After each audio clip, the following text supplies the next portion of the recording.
Perjalanan karir saya di Pupuk Indonesia Group ini bermula pada tahun 1993, di mana saya meniti jenjang karir saya di Pupuk Sriwijaya Palembang, di divisi operasi.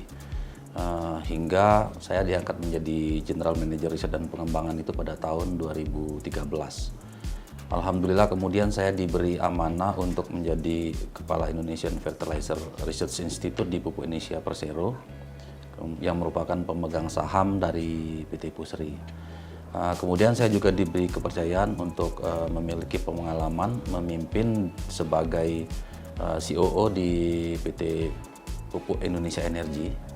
Kemudian diamanahkan sekarang di PT Pupuk Indonesia Logistik.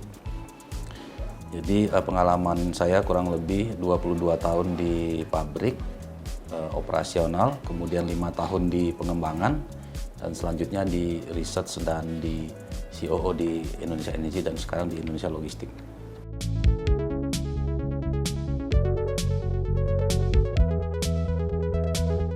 Tantangan yang dihadapi perusahaan memang semakin besar, sehingga menuntut COO itu agar mampu berperan penting dan memberikan yang terbaik dalam menjalankan tugasnya untuk mendukung keberhasilan dan kemajuan perusahaan. Peran COO di Pilog ini pun tidak lepas dari hal tersebut. COO harus make things happen, baik itu sebagai leader yang memimpin, membimbing, dan memberi contoh yang baik. Dan juga sebagai follower yang dapat menjalankan amanah dengan kompetensi dan integritas yang tinggi. Di samping itu juga ikut menegakkan core value BUMN, yaitu akhlak, yang merupakan singkatan dari amanah, kompeten, harmonis, loyal, adaptif, dan kolaboratif. Nah, ini yang akhlak ini harus dilaksanakan oleh seluruh insan Pilog.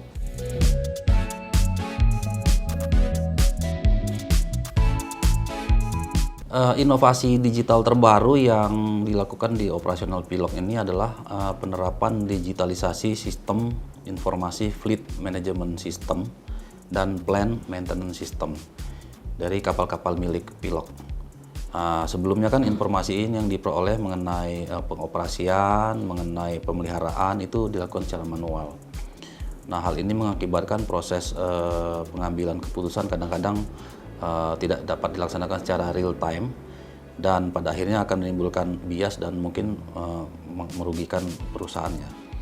Alhamdulillah berkat penerapan dan budaya inovasi yang mulai berkembang di Pilog ini telah membuahkan penghargaan internasional juga ya bagi Dewan Direksi Pilog, yaitu Bronze Award dalam kategori Inovatif Management in Business Product and Service Industries dari Asia Pacific Stevie Awards tahun 2022.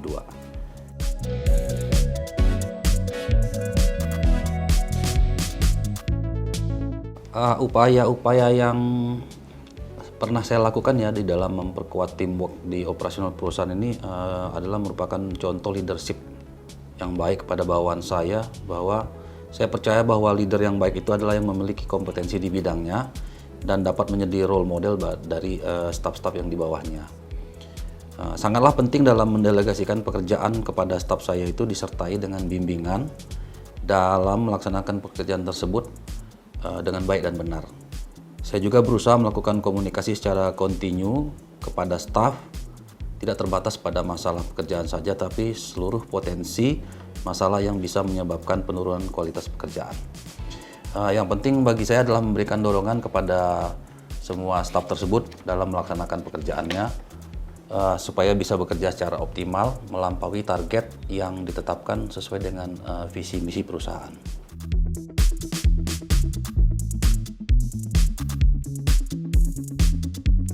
Kalau obsesi saya sebagai COO adalah bisa membawa Pilog ini memperoleh profit yang jauh melebihi target rencana jangka pendek maupun jangka panjangnya.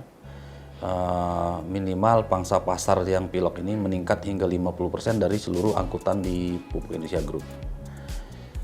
Obsesi ini sejalan dengan bisnis plan yang sudah kami buat di tahun 2022 ini, di mana nanti Pilok bisa menjadi subholding logistik Pupuk Indonesia dengan membawahi beberapa anak-anak perusahaan di bidang bongkar muat, angkutan darat, pergudangan, keagenan, dan jasa logistik lainnya. Sedangkan kalau obsesi pribadi saya secara jujur adalah untuk bisa meningkatkan karir sampai CEO atau COO di BUMN pupuk atau BUMN lainnya.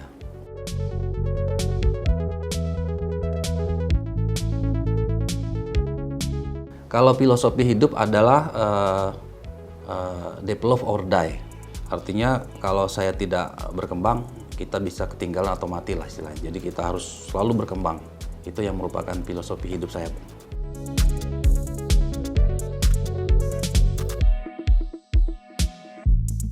Jadi di sela-sela kesibukan kerja, biasanya kan kalau pada malam hari atau setelah pulang ke rumah atau biasanya Sabtu ataupun Minggu, saya berusaha meluangkan waktu untuk family time, minimal olahraga bersama atau mungkin terkadang-kadang kita rekreasi bersama keluarga ke tempat-tempat seperti di pegunungan atau di pantai supaya bisa memberikan refreshing kepada kita dan keluarga.